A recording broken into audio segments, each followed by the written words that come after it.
Welcome back. In this segment, Glyn Ramkeesoon and Sorcha McEwan are going to be talking about a different way of looking at things. Thank you. Today's discourse is going to be predominantly on three things. One's conditioning, one's intention, and the content of one's consciousness. To give an example of why Sorcha and myself believe these three attributes to be important is to give an example of Elon Musk, the gentleman who is a nuclear physicist and the designer behind the Tesla. He has developed a rocket that is going to be going to Mars on 2021. The people that are expected to go, that are in application to go, is really a one-way trip. But the people that are being chosen are chosen not necessarily only because of their academic potential, but their ability to be expansive in their consciousness. This particular responsibility, Sorcha and I put our focus on preparing people to understand what their conditioning is and how it applies both to one's intention and our consciousness. And it's important to understand that what Mr. Musk is doing, Dr. Musk perhaps, is not just a question of sending people into space and not just sending particular kinds of people into space. It's also a profound metaphor for the necessity to move forward, possibly to the discovery and colonization of another planet, but to move forward with a completely different take on the way that humans proceed. So it's a metaphor. It's a metaphor in that it's a voyage of discovery, but it's also a metaphor for the understanding that if we do not change the way that we enter into dialogue with our ecological systems, that we can go to Mars and we will simply transplant the errors and effectively our cultural and political and economic insanity to yet another planet, something that was visited in the recent movie Interstellar. I recently had the pleasure of working with a mythologian from Britain, Martin Shaw, and he speaks about the hallucination of empire. And the hallucination of empire is planted in the seedbed of human civilization. And if Musk recognizes that that is deeply, deeply embedded in the way that we see things, the models that create our belief systems, and the things that have generated and engineered the place that we are at on our planet today. Yeah.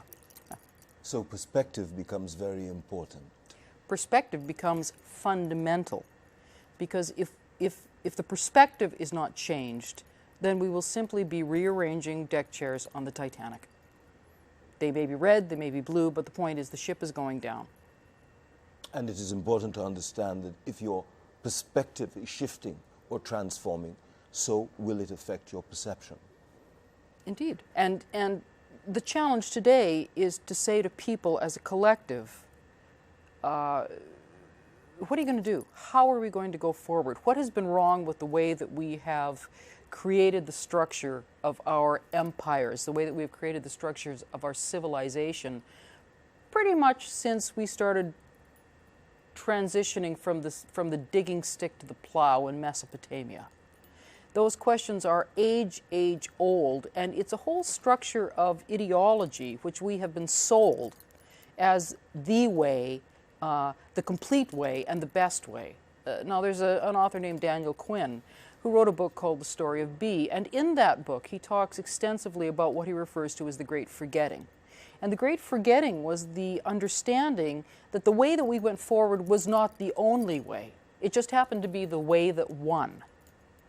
And because it was the way that won, and because the way that it was won was representative of a vertical mindset, which was based upon values which simply translated as domination and conquest, so that we came to believe that that model is the model and the best model. But it's not necessarily true, and I believe that that is what Musk is trying to put forward, which is that there are better possibilities within humanity. There are better possibilities within our imagination that could perhaps create an entirely different way of how we are, how we relate to nature, how we relate to ourselves. Most people would be able to agree with you there in terms of that being a personal or human evolution. And that's the way that it happens, unfortunately, is when everything else that people rely on in terms of certainty is questioned. So transformation in this context is very, very different than change. To transform personally, one has to be accountable, and that is painful, I can assure you. Maybe that's why it's disregarded, but nevertheless, that's where we are. Well, what I would say to that is this, is that a lot of the deeper writings, the ancient writings, say that we all understand that life is suffering. As Martin Shaw said, life is a contact sport. And the great unraveling of the mythology that says that really this life in this particular world is finite, but if you really put yourself into it really well, you'll be safe or redeemed in the next world. That's the worst kind of marketing strategy for the people who are going to live with suffering their entire life. What humans cannot stand, and I believe this to be true, what we must get past is that suffering is something that happens as a result of the way that we were born and the form that we were born into. What we cannot bear is meaningless suffering. Meaningless suffering, such as war. As war, such as conflict, such as Syrian refugees, such as cancerous leadership, such as totalitarian corruption, which removes and eviscerates any form of human civility or any form of human values, which the average person is an heir to. So naturally, what we're asking people to do then, they will find out very clearly and very quickly that the word negation comes to mind, because they have to negate all of what it is that they know and hold on to that keeps them psychologically in a place that doesn't offer any expansion, just more suffering. Yes, but it was never intended to. It was never intended to. That is the strategy of the vertical mindset. The strategy of the vertical mindset is just let us take control of your lives. And you know what? Your life may be really horrible and really harsh, but it's better than the possibility of what might exist outside of that. And that is the lie. That is the great lie. Yeah. Yeah. And it's a lie which, when your children are hungry, when you're starving, when your land is laid waste, when everything that you know and everything that you've ever wanted to be is beyond your reach. We are creatures who want to survive. We have the will to survive, but we continuously and have continuously sold ourselves down the river simply to survive. And that model is not working. And as I said, if we don't get another model, we may go to Mars and it's going to turn into exactly the same scenario with simply different colored deck chairs. And we obviously feel strongly enough and passionately enough to be able to be not authoritative. This is not an authority. There is nothing authoritative about the way in which it is that we proceed. It is open and transforming in that you are present. One person doesn't heal another. In a present conversation, we are both healing one another simultaneously. That is the essence of what it is that we are endeavoring to do.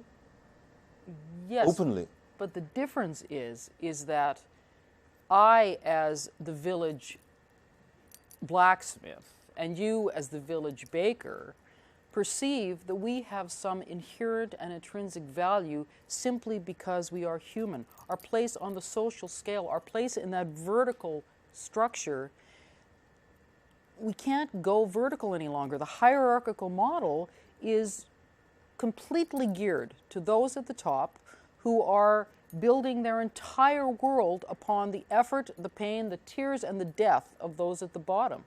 The transformation that we're speaking about here is that every man, every woman now comes forward with an intrinsic value and says, we are peers, and as peers, we have a collective voice which is impelled towards civility, which is impelled towards compassion, which is impelled towards helping kids out of refugee camps. Little kids. 52% of the refugees are under the age of 15. And we sit around and grouse about the fact that we might possibly be allowing in a very tiny percentage of ISIS terrorists. It's entirely possible. But where is the compassion in that evaluation? So therefore we suggest that none of them should be allowed in until we can get the proper vetting organization in, or infrastructure in, to basically determine that one bad apple is not going to enter. And I'm not dismissing the concept of the bad apple. That can be massive. But what I am saying is that we have to bring compassion into the larger picture, and the compassion has to speak for everyone. Inclusivity. Most particularly not exclusivity. the young, the weak, the defenseless, and the poor. Yeah, baby.